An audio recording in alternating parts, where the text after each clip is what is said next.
Good evening. Thank you very much for watching our briefing in English. We'll be speaking today with Peter Dakutros from his home in Gozo.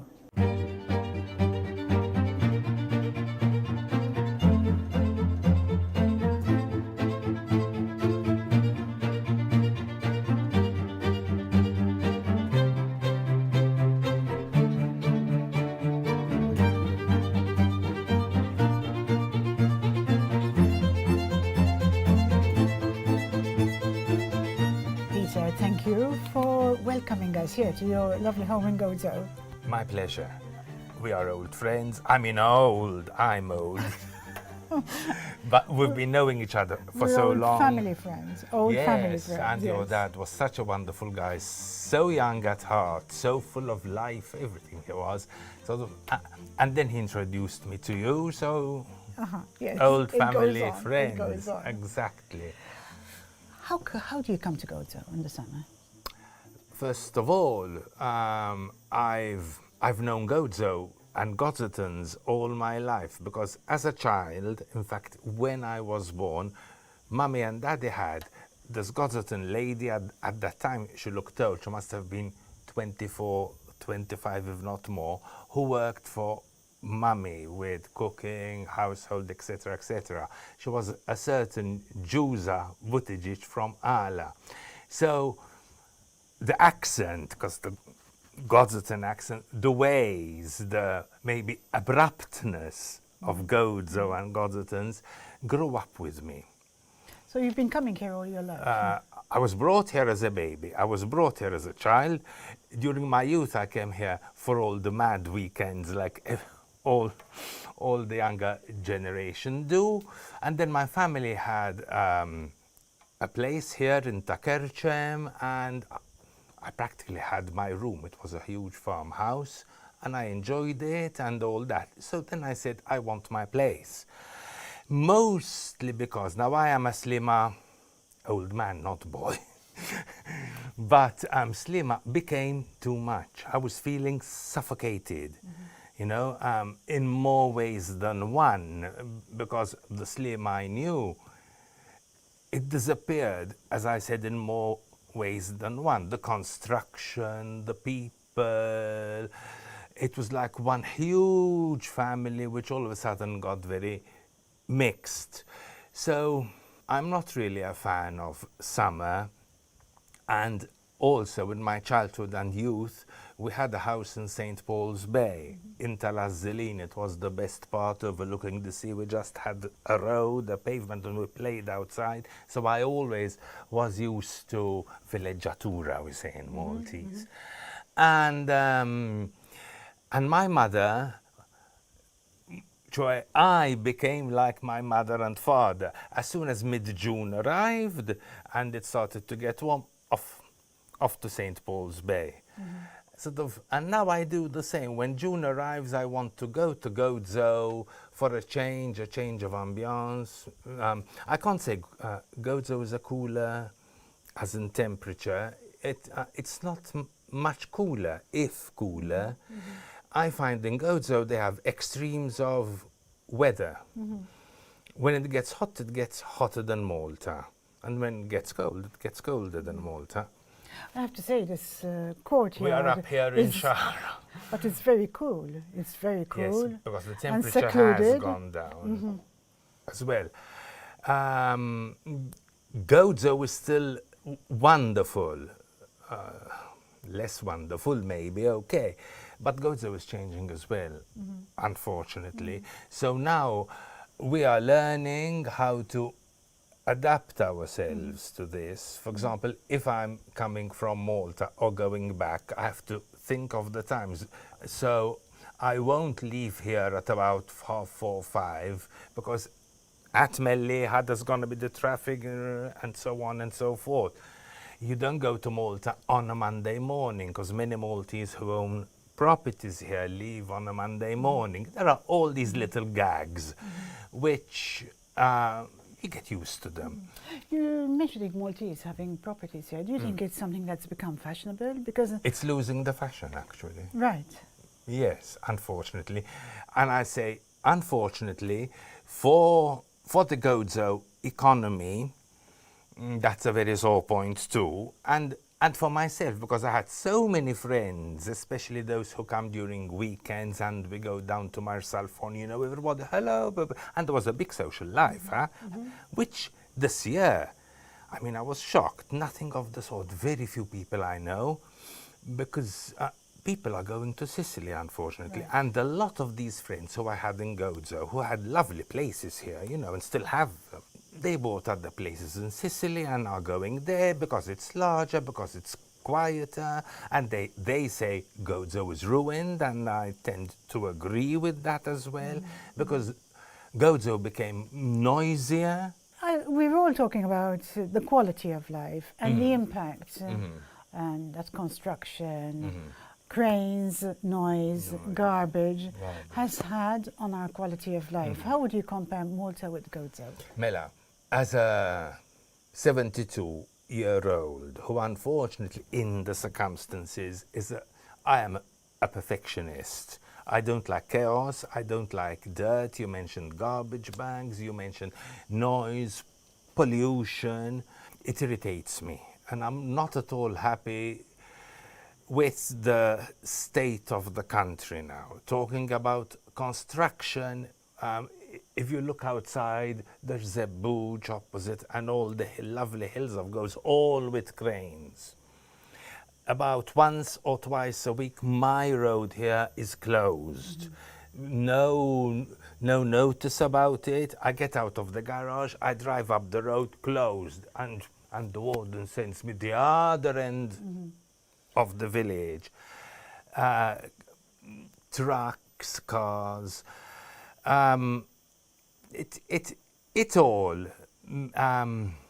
it all makes me so nervous and so angry. And I admit, and people who follow me on Facebook have remarked that I have a certain anger in me. Yes, I can see that. I've seen I that. am very angry. I am angry because all this shouldn't have happened this way. Okay, progress. If people want to come to Gozo, they want to buy a property maybe, but things are not done well. They close a road, no notice. No electricity. I'm not mentioning the spate we had now of cut. They are connecting somebody, a block of apartments, off goes your electricity.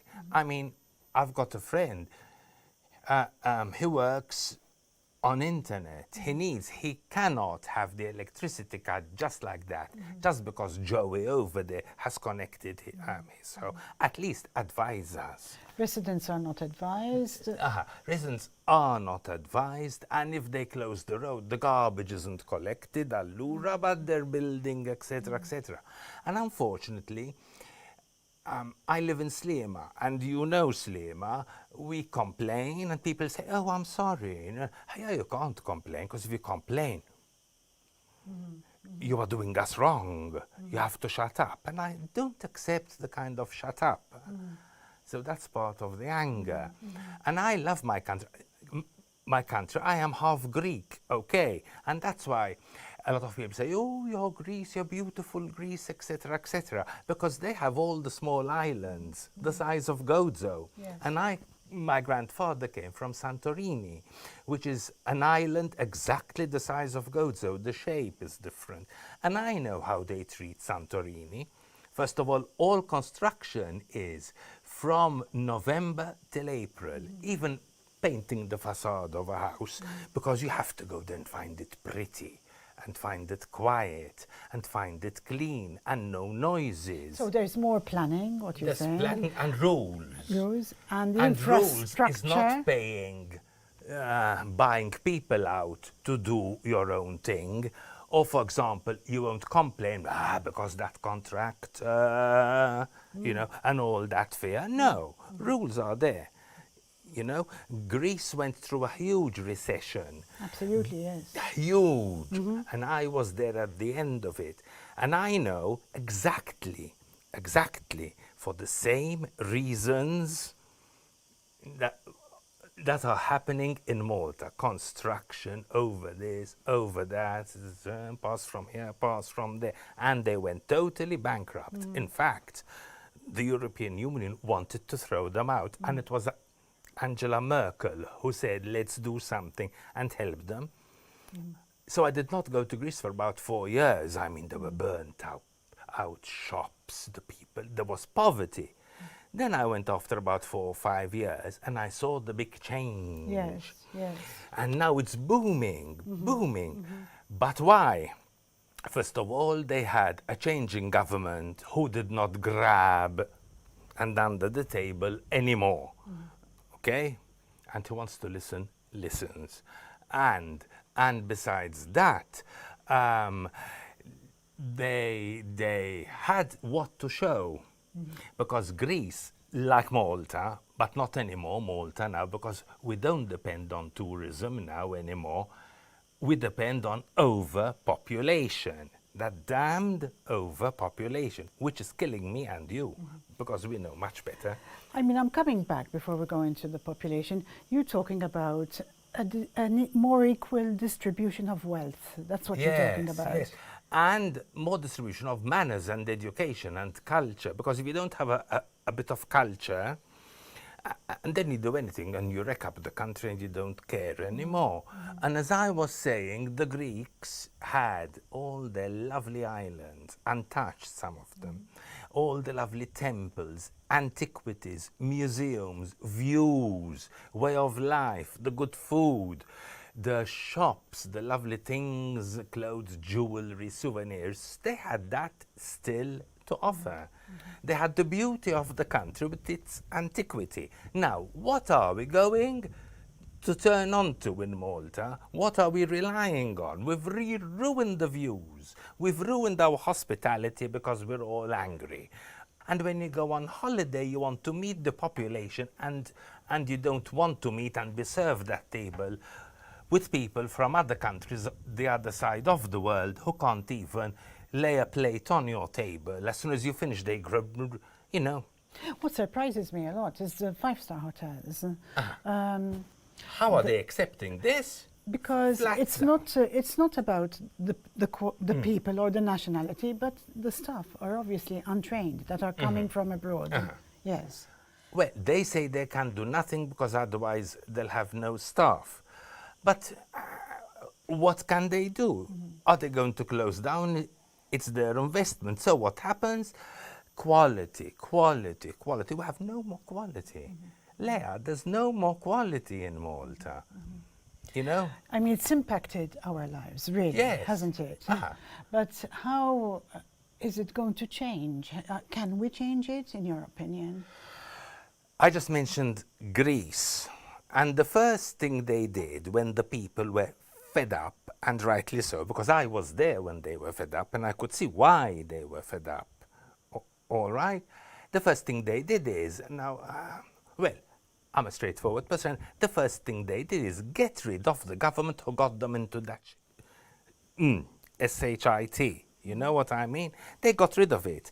Then there was that positivity to rebuild and to rebuild hope and to rebuild everything.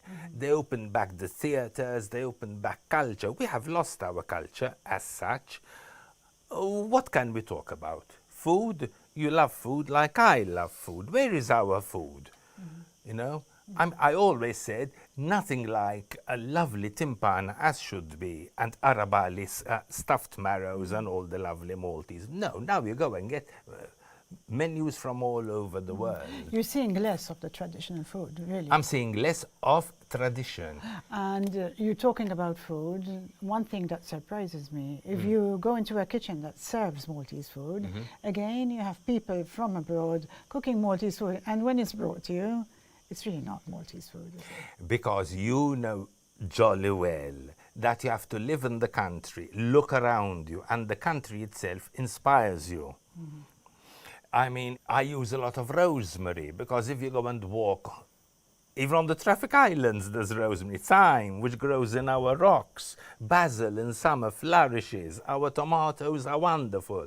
Our not anymore sheep and goats, because in Gozo we used to see them walk and they make the lovely cheeses. So they were talking tomatoes, cheeses, herbs, olive oil from our olive trees, and that inspires our food. And then there's Italy close by, the Mediterranean food. Now we've lost everything because you don't even feel you are in Malta here. A lot of so many foreigners of different cultures and color. Even in Gozo? Oh yes, especially in the food markets, supermarkets, shops, etc., etc., etc. You can't speak Maltese practically in the shops here. How is that going? And that is frustrating, you know. It is. How is it going to impact the culture, the future of the next generation here? It is going to greatly, because the next generation is not going to know what the real Malta is and the real Maltese and our ways. I mean, everybody used to say, there is a famous Italian saying, and I'll translate it. Roma Santa, Napoli Bella, Malta Piccola, Fior del Mondo. Rome, Holy Rome. Naples is beautiful, because we talk about Naples and the dintorni and the costiere. And Malta, Piccola Fior del Mondo. Small Malta, flower of the world. Can we call it flower of the world? Today, no. And since when? Because we were all so enthusiastic and we wanted to step up our culture, step up our view of Europe, of the world. And we wanted to be part of Europe because why? Because not really for the jobs, you know. We wanted the culture, that I can travel easily without restrictions, go and see Europe, the culture, the theatre, the concerts, the way of life, the food, because we wanted more. Now we don't care about that more culture, more beauty. Now we are here suffering what's lumped on us. What's the impact on tourism? I mean, we're not offering quality anymore. No, really. I say it's straightforward.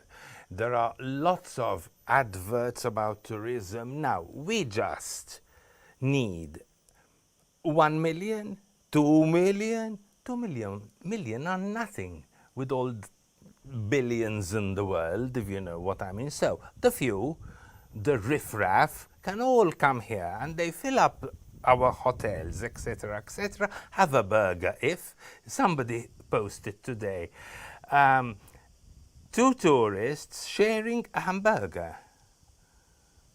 Yes, the spend is very low. The tourist spend is very low. Tourists, we want the income, we want the money. I want to go to a restaurant and sit down, have a meal with lovely people around me, with good manners.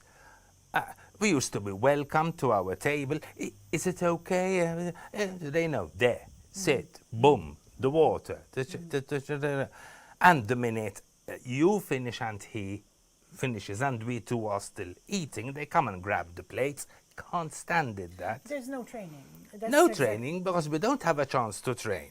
And why train? Because we know that all these people who are coming here, maximum 2-3 years maximum, and then they go back somewhere else or back to their country. Or even the guys in gaming, I know, the guys in gaming, maximum 3 years, and then they leave. So, practically not worth training. Use them, they abuse our country and abuse us, and that's the way it's going. Use and abuse. And the population is not happy because the majority of the population deep down are not happy. No, absolutely. They are not. A lot of people are complaining. They are not. And unfortunately, another point, that the younger generation, by younger I say, from 20 downwards, no better. When I sit down with children, they'll be 20-year-old and 20, and we talk about our past, how we enjoyed ourselves, how we shared with the rest of the population. We shared, you know. I mean, I was in business. I had a factory with people, a winery, and the soft drinks, and our workers were like family. My father was always the witness to the wedding of the children, etc., etc. My parents even came to Gozo because we had employees from Gozo as well. That is how we lived. All this talk about socialism. Those who pushed socialism should come in now, because it's not socialist anymore. It is just What do you call it if it's not socialist? hullabaloo. I mean, it's a really shame. Make isn't believe it? it's socialism. I mean, unfortunately, we're not looking after our workers either. Neither, no. After our Maltese workers. Because there could be, let's say it this way, because we say restaurants, you can't make yourself understood because they're all, for example, Indians. There could be people who want to work in catering because they love serving food, they love cooking, they love this, and they want to. But I'm not going to a restaurant where they're all Indians, so to speak. I'm not degrading anybody. No, and no. there is this language problem, culture But it problem. reduces the workers' quality of their work life. Yes, and it reduces the amount of local workers who want to do jobs they love. I mean, you have food as one of your love, and you were in the public eye like I was, and we did it for the love of it, because we wanted to do it, and we spent years doing it. And there are people who want to be a waiter, to bring your food. Is it okay, sir? Is it okay? Can I help you? Yes, I'll do it. That's how they want. Even Maltese chefs, but they cannot, because they are drowned with all these different nationalities. We're seeing less of the proprietors also who are running the restaurants. A lot of proprietors buy a restaurant or invest in it and then employ 2-3 years and out. 2-3 years. We don't want that. I still remember the restaurants of my youth and up to 20 years ago, which we used to go to. And we still remember the food they serve, which is not served anymore, unfortunately. You know, this is the situation. Peter, how do you think? It can change. And the economic model, how can it change? Can it change? Because I seem to have woken up after COVID, and the place is a different country completely after COVID. Yes, because unfortunately, COVID rocked a lot of things, including that 2 years moratorium, they call it, which, you know, and then people wanted to go out, people wanted to go abroad to do this and to that. So anything was okay, and they grabbed what they could and did it. But unfortunately, how do we change it? First of all, we have to admit it, that this is not, a bit of a hard word, civilized situation, all right? They have to think of the future of Malta. Okay, they have to realize that the younger generation don't know better, and it shouldn't be like that. They should know better, okay? And they should do something about it. If not, I'm sorry, the whole thing has stepped, I don't know what to say. Are we heading towards a Into the country wall. that's going to collapse? Yes, of course we are. If you look around you, even the economy. For example, I'm very worried about Gozo, because in Malta, you want to buy a property or you want to build. Yes, you know, they go and get a loan. Or if you have a company, a bit of overdraft here, you see what you're going to do. In Gozo, it's from father to son, from daughter to father-in-law, and, you know, they borrow money, etc., etc. So, if anything, unfortunately, God forbid, had to happen, these families are going to turn into each other and start feuds. So, like Greece. And I keep telling them. You think we're heading there? I'll tell you why. I'm convinced, because I had a very good friend of the family, and he used to come. He's a lawyer, actually, who graduated in America. I mean, he knows what he's saying. And he came to visit us, and I put him up in a hotel in Sliema, and as I was driving, when we got to Testaferrata Street, and you arrive next to Xira Gardens, there's, oh no, in Greek. He nearly swore. I don't know what happened, what happened. Look at that, he was looking at all those, and the hype. He said, you are heading for disaster. I said, what? Oh, good news, you came over, because that is how the big recession in Greece started. Overbuilding. He said, and money laundering and this and that. I'm sorry, he said, but big disaster. Wait for it. This was 2 years ago. What do you think our duty is as citizens of the To country? speak up. A lot of people are afraid to. Yes, unfortunately, I'm not. And another thing, you support what is right. All right? You support what is right. Now, if I think that this government, this party is not, I speak up and I try and get to them and tell them. If then there is a part who I think with a change could do a lot of good. But in Malta, unfortunately, it's a two-party system. Now that party got all this corruption, we're going into a disaster. But the other party, they're rather slow. The other party, they're rather silent. The other party, what do you mean? Because we need to protest. Right, okay, fine. I go to the protests, but I don't see, ironically, and I'm glad I'm saying this publicly on television, ironically, all those who scream that they want to go and protest because this is not the Malta they want, I go to the protests, all of them. Yes. I never see any of them. Yes, yes. You know, and it even makes me angrier. Because if I say I want to change the stable, I'll change it. I'd like to get your opinion on something that I've heard. You know, I've spent a long time abroad. When we refer to switchers, it's seen as something very negative here in Malta. However, The effect was negative. the switchers, when it comes to voting in a general election, it's seen as something negative. It's seen that you're born, your parents come from a certain party and you should always vote for that. But I understood when I lived abroad that really you should be a switcher according to... Exactly. Because that's why we have elections. We have elections to choose what's what is right best at and that what is time. best. At that time. At that time, of course. I agree with it. But totally. why is it seen so negatively? Because some people may want to be switchers and will be switchers, but they'd be ashamed to say it. Because a small community, and I must admit that I won't say the majority, no, are so small-minded. Look, it is all mamin and zom with whom I side. If we don't even the parishes, there are parishes with two big festas, Il Madonna and San Giuseppe, Our Lady and St. Joseph, and they fight. Is St. Joseph the greater or the Madonna? It is all like that.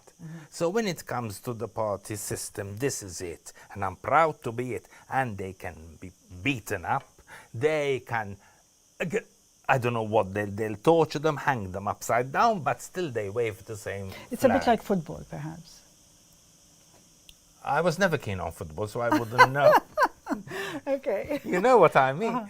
They are like that. They don't say, hey, no, my aim is for a better country, for the good of my But children. that's the reason we have elections, really. That's the Yes, reason. and it is true that, you know, sometimes you say you side with that party, you want that party, but sometimes it's good to give a lesson.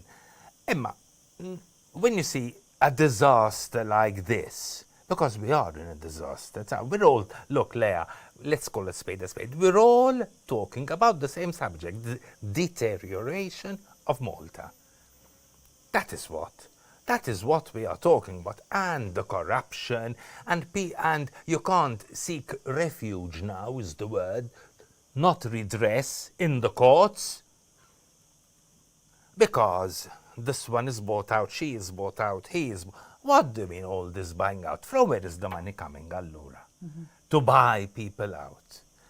Because the word, you know, so it makes people angry that you can't see hope and light at the end of the tunnel. And the light, we have to go for it. We have to go for it by only keeping the light in front of us.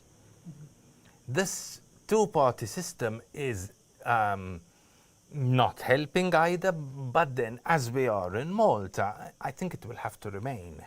Because whoever tried the third party was not successful. It didn't work out. No. It didn't work out. So we have to be careful. And I say it bluntly, it is time for a change, yes. You have to vote for those people who want and work for the good of our country.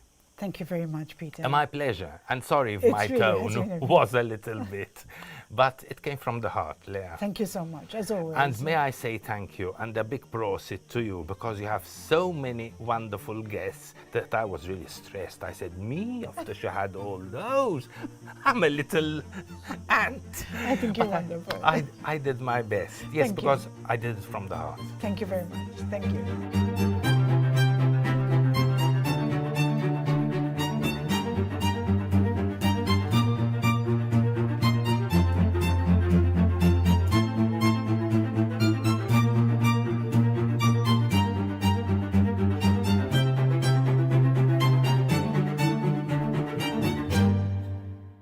Thank you very much for watching our briefing in English. I spoke today with Peter da Kutros from his home in Gozo. Should you have any comments, please send them by WhatsApp to the number that appears on the screen. I'm Leah Hogg for Net TV.